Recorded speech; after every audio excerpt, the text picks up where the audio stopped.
इस ट्रेल पर 2 hiking track है और ये वो दूसरा हाइकिंग ट्रैक है। और इस ट्रेल पे कुछ ऐसी जगह भी है जिनको देख के पहला तासुर ये आता है कि ये बंद मारने की कोशिश की गई है।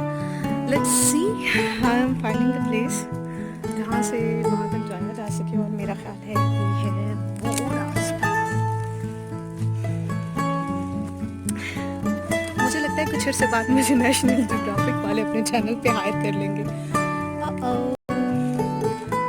अगर ये नेचुरली बना हुआ है तो भी बहुत खूबसूरत है और अगर बनाया गया है